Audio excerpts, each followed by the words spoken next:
Merhaba arkadaşlar, kanalıma hoş geldiniz. Bugün salatalık turşusu yapıyoruz.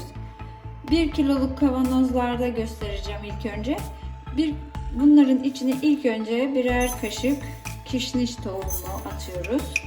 Birer tane defne yaprağı koyuyoruz.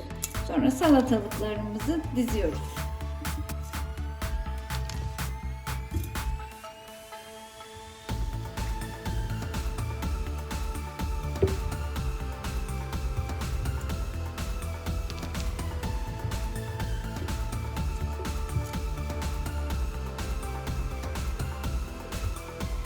Aralarına 2-3 tane sarımsak ekliyoruz.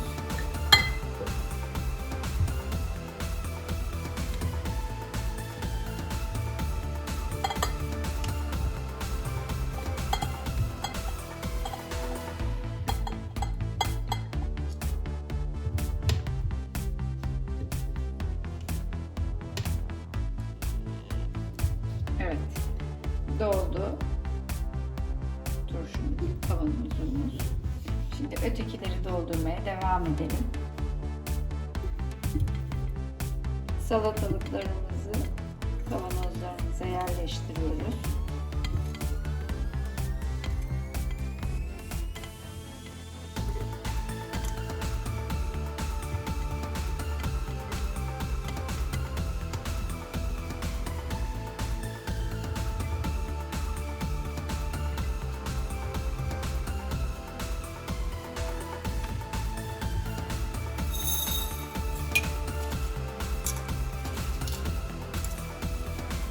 Şimdi büyük kavanozumuza tekrar kişniş koyduk.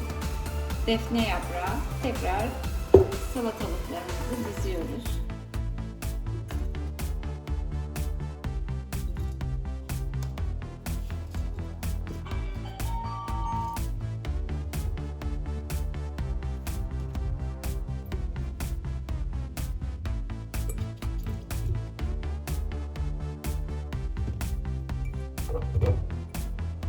Aralarına 2-3 diş sarımsak ilave ediyoruz.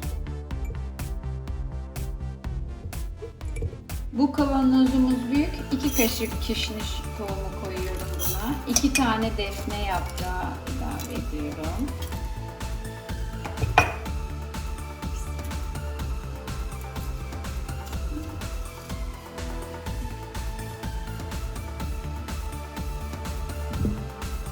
Salatalıklarımızı kavanozlarımıza yerleştirdik. Şimdi birkaç tane daha sarımsak üzerlerine döküyoruz.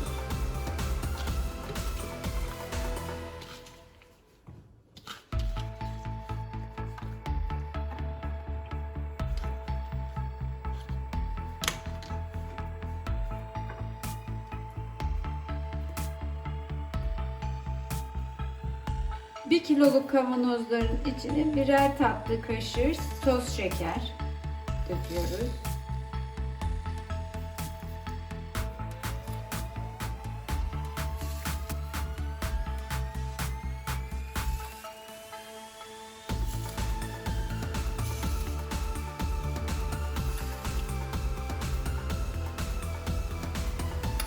Büyük kavanozlara 4'er kaşık, ben bunu büyük kavanoza 4 kaşık koydum. Bu 2 kaşık. Ölçülerine göre siz kendiniz ayarlayabilirsiniz. 1 kiloya 1 tatlı kaşığı şeker konuyor. Ona göre hesap yapabilirsiniz kendiniz. Şimdi tuzunu ilave edeceğiz. 1 kiloluk kavanoza 1 yemek kaşığı tuz. Buna 1,5 ilave ediyorum. Bunlar 2 kiloluk oldukları için, büyük oldukları için 2 yemek kaşığı tuz ilave ediyorum. Bu daha büyük olduğu için buna da 4 yemek kaşığı tuz ilave ediyorum.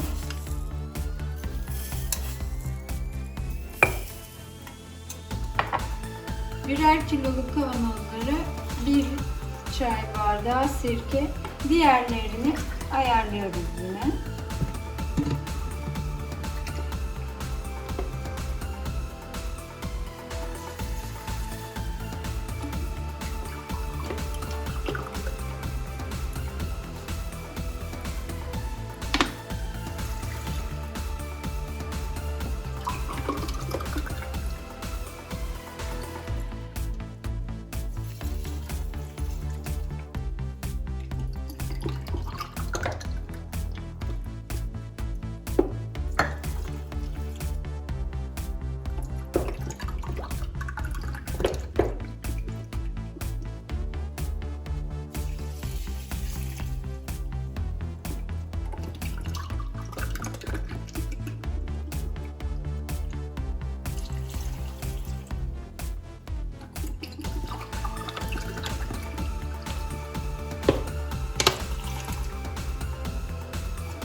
arkadaşlar turşumuzun son aşamasına geldik.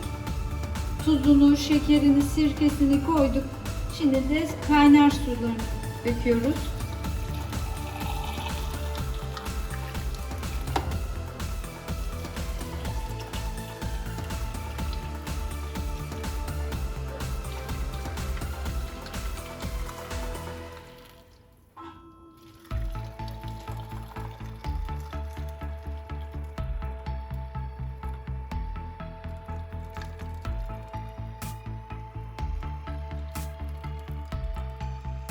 Evet arkadaşlar, şimdi turşularımız hazırlandı. Kapaklarını kapatıyoruz.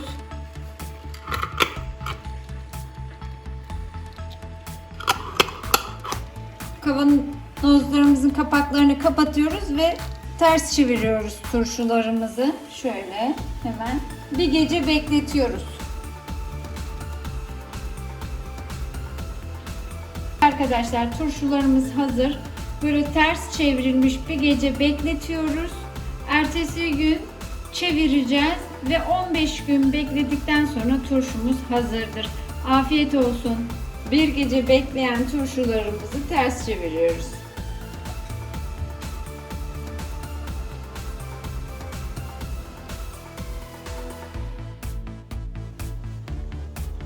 Turşularımızı çeviriyoruz. 15 gün sonra turşularımız hazırdır. Afiyet olsun.